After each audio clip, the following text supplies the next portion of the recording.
You know, if you say, oh, I built a Lego car, to someone just thinking about it, they would think, oh, big deal. Oh, exactly.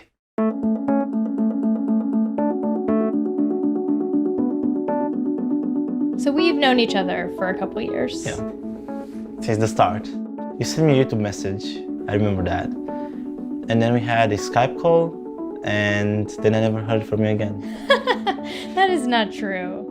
My name is Raul Vaida, I'm 21 years old and I'm from Romania. And what do you do for a living? I have my own startup and I invent things. A full-size Lego car that has a Lego engine that works on air, a jet-propelled bicycle, and a spaceship. The reasoning behind it was that if I can design, build, and launch something into outer space by myself, I'll automatically be an astronaut.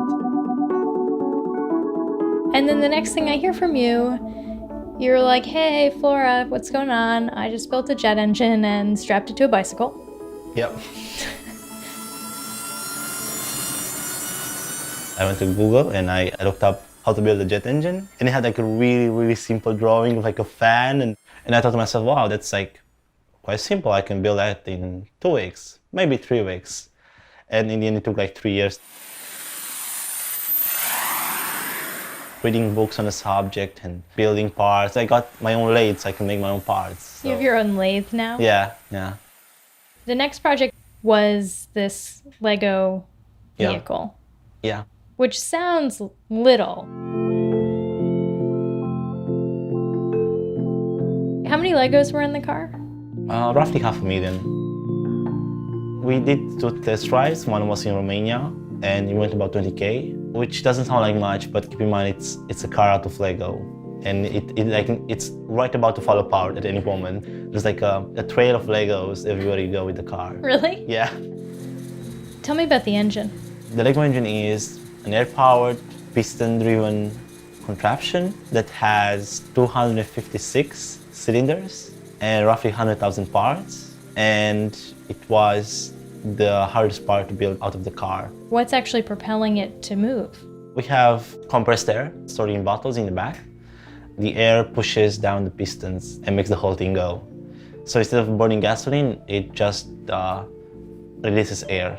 But it's almost inconsequential what the car is physically. The Lego car is a physical token of what's possible in a connected world where you have all these people connecting together. And proving a point. And in our case, the point was that you can build an eco-friendly car out of toy pieces. And we wanted to bring attention to air-powered cars because most people have no idea that this stuff is actually out there. Do you think that that kind of technology could work on a non-Lego car? Yeah, and I think there was a model made by Peugeot that employed that. So in a way, it's like having an electric car, but you can charge it in, I don't know, a few seconds because you just plug in the high-pressure thing and it's charged. I'm just so curious what compels you to build this stuff. That's a good question. Well, why not?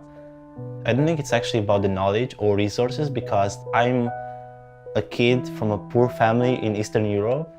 Anyone on the street right now walking by in Brooklyn has better chances of doing this than me in Eastern Europe. It's about the willingness to do it.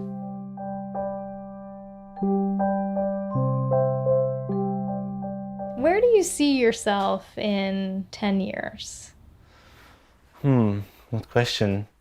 I see myself not on Earth. I want to be in space by then.